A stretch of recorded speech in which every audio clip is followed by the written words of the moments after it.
Coming up on Thursday is going to be Tourism Day at the Capitol, but we've been talking about tourism a lot lately, and want to welcome in studio from New Orleans and Company, Walt Leger. How are you, man? I'm awesome. It's great to be with you in studio. Yeah, Usually I'm on the phone. I know, So and I great. feel like you've been a co-host with everything y'all had going on. I mean, from the Super Bowl, from Taylor Swift to the Super Bowl, the Jazz Fest, it's been quite the gauntlet for y'all. It's been a great run, and we just want to kind of keep building on that momentum and keep bringing people into the city, to the state, and keep it moving. So yeah, it's been a great 6 months or so, and needed it, much needed. But Mhm. it's been great to have people back in the city. All right, bringing people into the city and into the state. I think that's where we're going to take the conversation this morning. Is the partnership? Yeah. How does the partnership look? Teaming up New Orleans with Baton Rouge, teaming up New Orleans with the rest Yeah. of Louisiana. Well, so we certainly work with the Lieutenant Governor's office a lot, and they do a Mhm. great job. The Office of Tourism is a great partner. But we, over the last couple of years, we've worked with Visit Baton Rouge and Visit Lafayette and Visit Lake Charles to form a partnership that we call Spirit of Louisiana, that brings in journalists, influencers, and travel buyers, and give them a whole South Louisiana experience. So they come into New Orleans, spend a couple of days, and then we move them through Baton Rouge, through Lafayette, on the Lake Charles, and really try to give them a real flavor for what South Louisiana's got to offer. It's an awesome partnership, and it's paying dividends, we think. No, absolutely it is. Oh wait, I'm going to derail this real quick. Have you heard of Jason Josh yet? I don't know. Okay, all right, we'll Jason we'll, we'll Josh. get to them during Okay. the break. Okay, these two British guys that Oh are yeah, all they're over moving TikTok. around. I just saw. Yes, I just saw them. They're in Homa this morning. I think. yes, Yeah. yes, and as they pronounce it, Sensation. Huma. Huma. Yeah, Huma. Yeah. So they've been covering a lot of ground, and definitely kind of the demographic that we're talking about is sharing their experiences broadly across the state. It's what people want, right? They don't want just one thing, right. particularly international visitors. Yes, They want to be able to see a variety of places, and we've got that in spades. how do we partner it all together though? Because while it is such a variety, it is New Orleans is the name that's known around the world, right? Right. With so much else to offer, though, how do you make that package look attractive to come to New Orleans, but leave leave the home base there? It's just about intentionality, Mhm. So I mean, that's why the partnership's important. So we kind of pull some resources, identify the appropriate journalist or influencer or third party verifier who's going to go then write about the experience and spread it far and wide. And then we recruit them in. And so we actually, I think the last time we were able to do this, we had about 8 to 10 different journalists from a variety of different publications. And we kind of curate that experience, make sure that they get a touch of each of the communities. And then when they go back and write on it, obviously, that gets spread to tens of thousands, maybe sometimes millions of people. And it's an effective way to communicate about what we have to offer. So you got to really be intentional about it and curate it. Okay, so you said 8 to 10. Is this at a time? Is this Yeah, like at one rolling? time. Where Yeah, so we had like a little, mini bus. We got them into New Orleans. They stayed for a couple of days, and then we rolled them up through Baton Rouge. I think on that trip in particular, I wasn't able to connect with them in New Orleans. I came up here, and we all had breakfast together with Joe Kidder from Visit Baton Rouge, and with representatives of Lafayette and Lake Charles, and Mhm. then myself, kind of talked to them about our experiences, and then they moved on. But we've always got a team member from New Orleans and Company, from Visit Baton Rouge, from Lafayette, and from Lake Charles with them to kind of walk them through the experience. And so it's almost like a familiarization trip, Yeah. like kind of just getting them familiar with it, getting them into specific places, and having them go write about that. And that's a strategy that's been great. It's been replicated by other partners we've got, like Travel South, which is a Southeast United States partnership where we Mhm. go market internationally together. What's great about that is we know that if we get them to the South, that we're almost definitely going to get them to New Orleans, because, as you said, we've got the reputation. People know who we are and what we're about, and they want to experience it. How do we, being one of the four cities that's along I-10 here, how do we maintain that this is no slight to Shreveport or Monroe? Well, I mean, we've got other partnerships where we're promoting opportunities for them, and Right. and this is just a matter of convenience as far as the I-10 corridor goes. There's some great things that we're working on supporting on the I-20 corridor. For example, there's opportunity for expansion of passenger rail from Dallas to Atlanta Okay. that would actually connect through places like Ruston, Shreveport, Yeah, let's Ruston, go. Monroe. And there's a lot of support for that. We certainly support it because we think that connectivity is a good thing in general.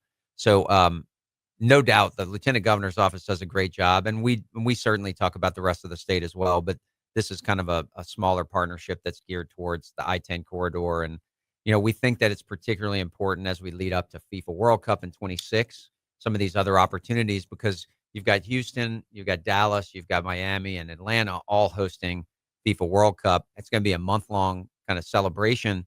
We know that people are going to be looking for things to do between those games. So direct flights into New Orleans and then other opportunities to visit the rest of the state. Obviously drive distance, Houston, Lake Charles. We want to just make sure that we're on people's radar, that they have an opportunity to connect to Louisiana, one of the most unique states anywhere. We got Walt Leger in with us from New Orleans and Company talking about tourism moving forward throughout South Louisiana. Let's talk about FIFA World Cup a little bit.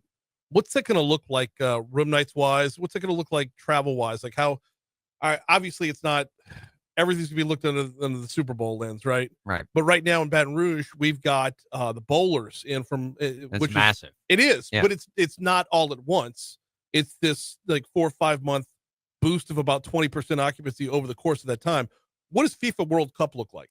So FIFA World Cup looks like a record-setting event as far as international travel goes for the United States. Mm-hmm. So, I mean, it's going to be, it's hard to wrap your head around, but they're thinking it could be between that and the Olympics, 40 to 50 million international visitors additionally to the United States, which is substantial and needed. Mm-hmm. For a long time, international visitation to the United States has led the way. That has not been the case as we've come out of COVID. Like, we've continued to struggle. The dollar has been relatively strong. It's encouraged people to go travel internationally in the United States. We've actually got more people leaving the United States and traveling around the world right now than we have coming in. That's a post-COVID phenomenon that we want to reverse. We obviously want to be bringing more people in. These opportunities that present themselves are good ones. The Trump administration, at the request of the U.S. Travel Association, which I'm really active in, has created a commission to try to streamline entry for visa processing and other potential barriers to international travel, so that we can capitalize on FIFA World Cup and on the Olympics in 2028, et cetera. So, it's a great rallying cry to try to upgrade technology, make sure that it's safe, seamless, and secure travel in and out of the country, and get as many people in here as possible to enjoy these events. And, huge economic impact to the whole country. And we think, certainly, though we're not a, focused city for FIFA or for the Olympics, we can still benefit from that international visitation, because there are only so many places that really rise to the level of interest for international visitors. So we're going to do everything we can to, communicate with people in their home countries, but also target them specifically with some ads that encourage them, at least at the last minute, to jump on a flight and come to New Orleans for the weekend, or come over to South Louisiana and see what we've got to offer. Got a couple minutes left here with Walt Leger talking about tourism that's still upcoming. We'll get to America's 250th in a minute, but I want to go back to that international traveler and courting the international traveler. What is it that effectively sells internationally to bring people here? Well, I mean, the birthplace of jazz is critically important, right? I mean, that's something that resonates with people, not just because of jazz, but because of the innovation of that really being a classic American sort of innovation that has added, value to other music forms as well. The unique culture and history of Louisiana, often celebrated so much for being a gumbo and having so many things that have come into it to form it, I think is really attractive to people. And, when people come to the United States as international visitors, they're often going to go to New York as a first trip. They're going to go to a place like, maybe Washington, D.C., or Miami as a first trip. But on a second trip, we think that New Orleans is at the top of that list. Okay. And so we compete for that business very, as aggressively as we can. And they stay longer and they spend more. And so our team is really interested in continuing to bolster that international visitation, and having a city and a state that really stands out matters. Stay longer and spend more. I mean, that's what it's all about. That makes them worth courting, to be sure.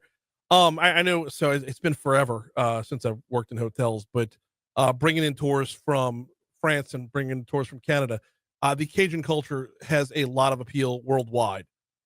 Is it still selling like it always has? So, I mean, Canada is our biggest international partner. Yeah. Mexico, and then the UK are right after that. And so Germany, France, of course, are really important, and and they absolutely sell. I mean, I think there almost needs to be some sort of international flavor that makes it attractive to a variety of different groups. Australia is actually a really booming marketplace. I think a lot of similarities. There's a comfort level, shared language, Yeah. and relative ease of access through places like Houston, Atlanta, and then flights into New Orleans. So we've been able to focus on that. And in the international travel space, still so much of this is driven by travel agents or Yeah. travel professionals. Domestically, we've all gotten really comfortable planning our own trips, but internationally, people still rely on those pros. Well, because there's a lot to be said for you putting your level of trust in the internet versus putting your level of trust in someone you could talk to. Right. In the meanwhile, we got about a minute and a half left with Walt Leger from New Orleans and Company. All right, 250th anniversary of our country. What are we doing to package that?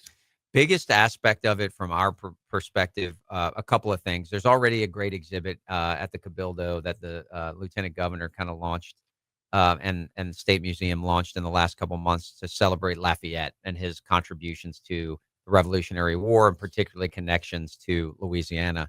So that's an ongoing thing. Big thing for us in New Orleans will be Sail 250. So Sail 250 is an opportunity to bring in tall ships from around the world that kind of come in and spend time in specific places. So that's coming up. Plans will continue to roll out. The tall ships, though, as well as some military vessels from allies, will be coming in.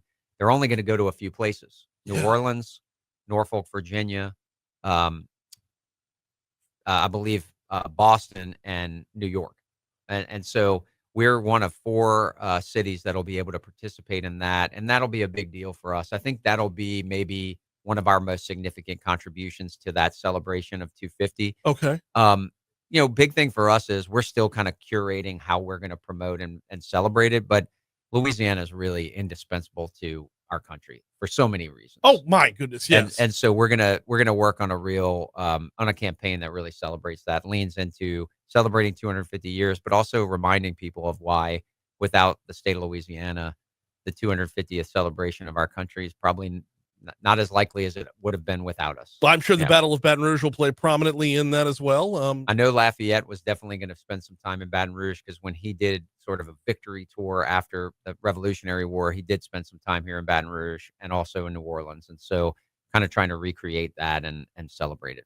Very cool stuff. All right. Well, I'm already looking forward to the follow-up because Sales 250 has me super intrigued. But in the meanwhile, we're just out of time for this segment. Well, always great to be with you. Thank you for the opportunity. Always. He is Walt Leger with New Orleans and Company.